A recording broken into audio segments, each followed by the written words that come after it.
अस्सलाम वालेकुम एवरीवन, कैसे हैं आप सब? उम्मीद है खैरियत से होंगे। तो आज के इस वीडियो के अंदर हम देखेंगे कि स्ट्रिंग्स, हमारे पास स्ट्रिंग सी प्लस प्लस के अंदर क्या होता है और हम किस तरीके से इसको इस्तेमाल करते हैं। हमने हमारे प्रीवियस एक दो वीडियोस के अंदर देखा भी है और यूज़ भी किया है स्ट्रिंग का, बट आज हम उसको डिटेल के अंदर हम पढ़ेंगे। ठीक है। In C plus plus a string is a sequence of characters used to store and handle textual data such as names, sentences and other words। तो ये बात आपको समझ में आ गई होगी। हमारे पास स्ट्रिंग जो एक डेटा टाइप है हमारे पास, जो सीक्वेंस ऑफ करेक्टर को स्टोर करने के लिए, नेम सेंटेंसेस यानी कि मल्टीपल करेक्टर्स को पूरी पूरी स्पेलिंग्स को स्टोर करने के लिए अगर हमें यूज़ करना हो तो हम स्ट्रिंग का यूज़ करते हैं। हमारे पास सी प्लस प्लस के अंदर स्ट्रिंग डायरेक्ट डेटा टाइप नहीं है।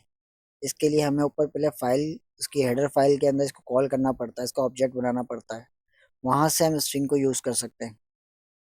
नाउ अब हमारे पास टाइप्स कौन को कितनी है हमारे पास सी प्लस प्लस के अंदर स्ट्रिंग की, वो देख लेते हैं। सी प्लस प्लस हमारे पास सपोर्ट करता है दो मेन टाइप्स को ऑफ स्ट्रिंग। ठीक है, स्ट्रिंग की दो मेन टाइप्स है जो ये सपोर्ट करता है। एक है हमारे पास सी स्टाइल स्ट्रिंग, जिसको हम करेक्टर एरेस कहते हैं, एरेस की मदद से होता है जो हमारे पास।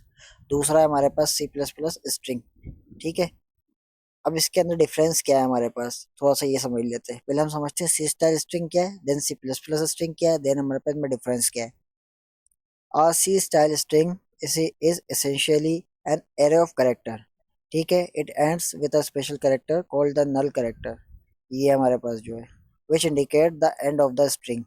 तो हमारे पास बात समझिए, हमने देखा था कि हम करेक्टर किस तरीके से बनाते हैं। हमने काफी सारे करेक्टर्स बनाए हुए थे, हमने एरेस बनाए हुए थे, सॉरी।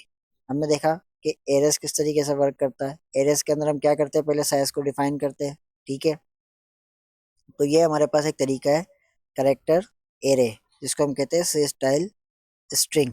ठीक है, तो ये हमारे पास इस तरीके से डिक्लेयर किया जाता है। अब जो यहाँ पे अल्फाबेट हम लिख रहे हैं, ये हमारे पास एरे के अंदर ऑटोमेटिकली डायनेमिकली साइज अपना कंज्यूम कर रहा है। ये हमारे पास एक तरीके कार है एरे लिखने का। नाउ सी स्टाइल स्ट्रिंग क्या है, सॉरी सी प्लस प्लस के अंदर स्ट्रिंग क्या होता है। Introduced in C plus plus through the standard template library STL। STL का मतलब है स्टैंडर्ड टेम्पलेट लाइब्रेरी। लाइब्रेरीज हम पहले समझ चुके क्या होता है। Offers an easier and safer way to work with string compare to character arrays. ठीक है, required including the string header file. हमारे पास जब भी हमें स्ट्रिंग का यूज करना है सी प्लस प्लस के अंदर, तो हमें हेडर फाइल जो इस तरीके से कॉल करनी पड़ेगी। जिस तरीके से हम हैशटैग इंक्लूड आयो स्ट्रिंग लिखते हैं, उस तरीके से हमें ये भी लिखना पड़ेगा। अब हमारे पास इन दोनों के अंदर डिफरेंसेस क्या है, हम थोड़ा सा इसको समझते हैं, देन हम इसकी प्रॉब्लम्स के ऊपर चलते हैं। तो इस चीज को आप समझे, हमारे पास फीचर्स देख ले। सबसे पहले इसकी डिक्लेरेशन। सी स्टाइल एरे की जो डिक्लेरेशन है वो एरे की मदद से होता है। एरे ऑफ करेक्टर्स हम बनाते हैं जो मल्टीपल करेक्टर्स को अपने पास स्टोर करता है। जबकि स्ट्रिंग के अंदर हम क्या करते हैं, हम पहले ऊपर हेडर फाइल बनाते हैं, यानी कि कॉल करते हैं फाइल को। देन उस फाइल के अंदर से हम स्ट्रिंग को अपने प्रोग्राम में यूज करते हैं, यानी कि कॉल करते हैं डाटा टाइप। ठीक है।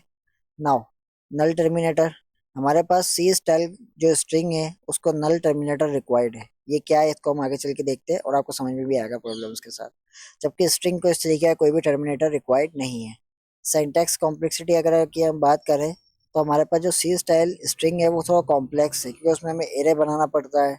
ठीक है, साइज को पहले डिफाइन करना पड़ता है, आखिरी के अंदर नल टर्मिनेटर यूज करना पड़ता है। जबकि हमारे पास जो स्ट्रिंग है नॉर्मल हम यूज करेंगे, वो सिंपलर है और रीडेबल है, ईजी है, मतलब काफी उसको यूज करना। अगर मेमोरी मैनेजमेंट की बात करें, तो सी स्टाइल स्ट्रिंग के अंदर हमें मैन्युअली सारा काम करना पड़ता है, यानी कि उसका साइज जो है हमें इसको डिफाइन करना पड़ेगा पहले से। ठीक है, जबकि स्ट्रिंग के अंदर ये ऑटोमेटिक, यानी कि जितने करेक्टर हम उसमें लिखेंगे उतने ऑटोमेटिकली उसका साइज जो है वो ऑक्यूपाई कर लेगा। अगर इसकी हम फिजिबिलिटी की बात करें, फ्लेक्सिबिलिटी की बात करें, तो हमारे पास सी स्टाइल स्ट्रिंग के अंदर ये लिमिटेड है, जबकि स्ट्रिंग के अंदर ये काफी ज्यादा हाई है। तो मुझे उम्मीद है कि आपको सी स्टाइल स्ट्रिंग और सी प्लस प्लस के अंदर जो स्ट्रिंग यूज होता है उन दोनों में डिफरेंस क्या है वो, और ये दोनों खुद क्या है वो समझ में आ गया होगा। मैं एक थोड़ा समअप करके आपको समझा दूं। सी स्टाइल स्ट्रिंग हमारे पास एरे की मदद से काम करता है। ठीक है, जिसके अंदर हम साइज डिफाइन करते हैं और सारा काम करते हैं। बस और आखिरी के अंदर जब स्ट्रिंग हमारी खत्म हो गई, यानी कि एरेस हमारे खत्म हो गए, करेक्टर्स ऑफ एरे, तो हम आखिरी में नल टर्मिनेटर का यूज करते हैं। जबकि स्ट्रिंग के अंदर हमें ऐसी किसी भी चीज की जरूरत नहीं पड़ती, और ये हमारे पास कहाँ से आता है, STL स्टैंडर्ड टेम्पलेट लाइब्रेरी से हम स्ट्रिंग को कॉल करते हैं। ठीक है, ये बात आपको समझ में आ गई। नॉट डिक्लेयरिंग देख लेते हैं। हमारे पास सी स्टाइल स्ट्रिंग की डिक्लेरेशन हम किस तरीके से करते हैं। हमने एक करेक्टर बनाया, नेम का, उसका साइज रखा हमने 6। यानी कि अब इसके अंदर मैं 6 अल्फाबेट से ज्यादा स्टोर नहीं कर सकता, ये मेरे पास रिस्ट्रिक्शन है इस कोड के अंदर एक। ये बात समझ में आ गई आपको? ठीक है। तो अगर इसके अंदर मुझे डेटा को स्टोर करना, मैं किस तरीके से करूंगा? पहले एच, देन कोमा, देन ई, देन कोमा, देन ओ, फिर आखिरी में नल सेपरेटर, यानी कि यहाँ पे मेरी स्ट्रिंग खत्म हो रही है। ये बात आपको समझ में आ गई?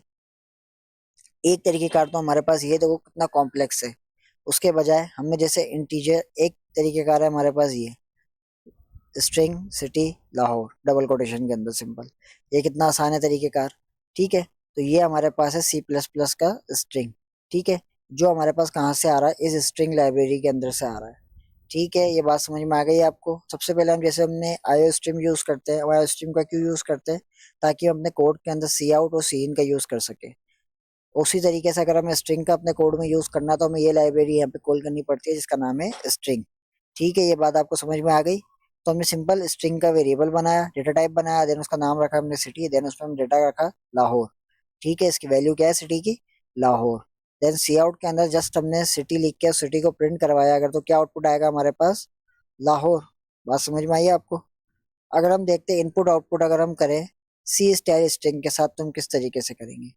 अब देखो, यहाँ पे हमने एक करेक्टर बनाया जिसका नाम रखा, एक वेरिएबल बनाया करेक्टर का जिसका नाम रखा हमने एरे बनाया, सॉरी एरे बनाया। वेरिएबल का नाम क्या रखा हमने? नेम। उसके अंदर हमने उसकी साइज क्या रखी? 50।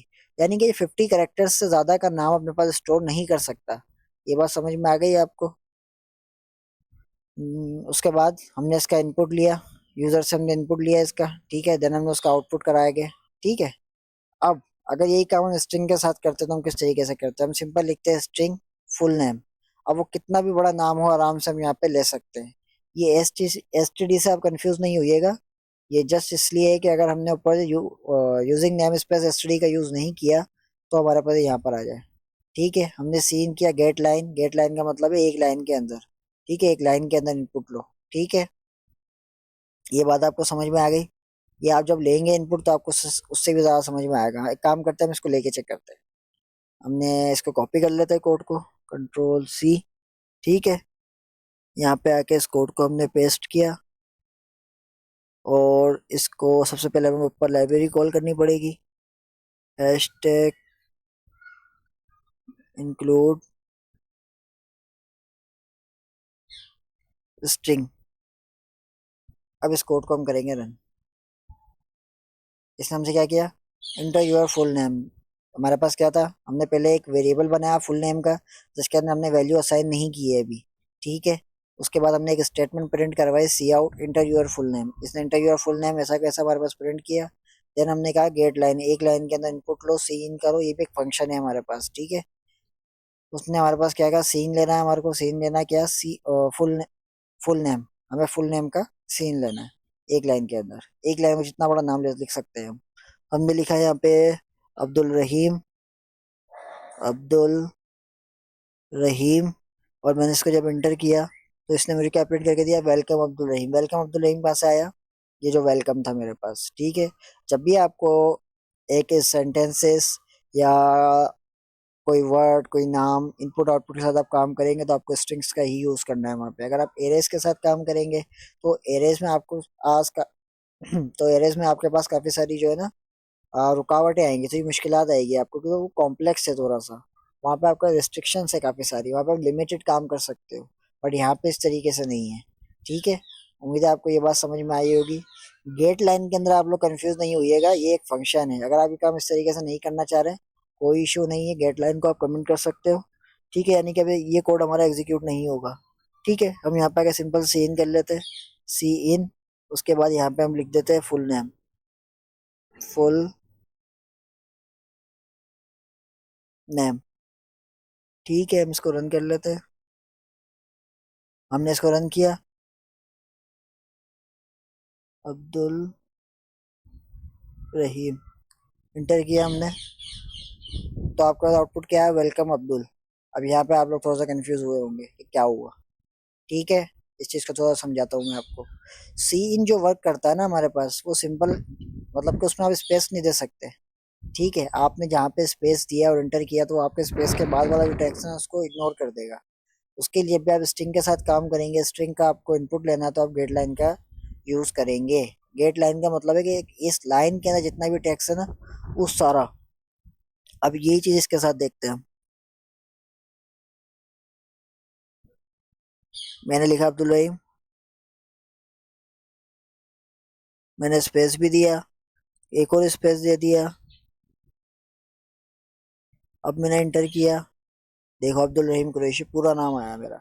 ये बात आपको समझ में आ गई होंगी, तो समझ में आ गई होगी। इसके बाद हमारे पास वाई यूज स्ट्रिंग्स, हम स्ट्रिंग्स का यूज क्यों करते हैं। वैसे तो मैं आपको मैं वर्बली काफी सारा बता चुका हूँ, बट यहाँ पे हमारे डेफिनेशन है, सिर्फ वो टेक्स्ट है, इसको भी हम पढ़ लेते हैं। To store names, addresses, email and other text data. समझ में आ गई बात। To take user input and display text, जैसे अभी हमने इनपुट लिया यूजर का, उसको डिस्प्ले करवाया, इन चीजों के लिए हम स्ट्रिंग का यूज करते हैं। ठीक है। To manipulate and display textual content dynamically. Dynamically का मतलब क्या होता है कि प्रोग्राम रन होने के बाद ये डिसाइड होगा कि वहाँ पे क्या आना है क्या नहीं आना। जैसे हमने इनपुट पहले यूजर से इनपुट लिया, उसके बाद उसने आउटपुट दिया, यानी कि डायनेमिकली इसने टेक्स्ट को प्रिंट किया वहाँ पे। Use heavily in a software that deals with user interaction, यहाँ पे यूजर इंटरेक्शन की हमारे पास बात होगी तो वहाँ पर हम स्ट्रिक्स का यूज करते हैं ना। इसके की नोट से इस चीज को आप याद रखिएगा। ठीक है। Use character array for similar for simpler low level tax operations less common today. आज के दौर में मतलब कि अगर अभी के दौर के हिसाब से आप बात करें तो ये यूज नहीं होता। जब एक चीज हमारे पास स्ट्रिंग से काम हो रहा है जिसके अंदर हमें लिखना कम पड़ रहा है, कोड कम करना पड़ रहा है, तो हम करेक्टर का यूज क्यों करें। नाउ हमारे पास जो प्रेफर किया जाता है वो स्ट्रिंग को प्रेफर किया जाता है in modern C plus plus for readability, safety and easier syntax. इससे सिंटैक्स हमारा इजियर है। ठीक है। Always include the necessary header files when using string. ये आपके पास हेडर फाइल है, जब भी आप स्ट्रिंग का यूज करेंगे इसको अपने पास इंक्लूड करेंगे। अपने पास सिर्फ वही फाइल्स को इंक्लूड करें जिनका आपको पता है कि आपको यूज करना है या आप यूज कर रहे हैं। एक्स्ट्रा को अगर आप ऐड करेंगे तो आपके कोड का जो साइज है वो इंक्रीज होगा और जो उसकी परफॉर्मेंस है वो कॉम्प्रोमाइज होगी। जबकि आप जब भी सॉफ्टवेयर हाउस में कभी कहीं भी काम करेंगे तो इन चीज़ों का आपको बहुत ज़्यादा ध्यान रखना पड़ेगा। ठीक है। आज के वीडियो के लिए इतना ही। अगर आपने चैनल को अभी तक सब्सक्राइब नहीं किया तो सब्सक्राइब कर लें और बेल आइकन के ऊपर क्लिक कर दें। अल्लाह हाफिज़।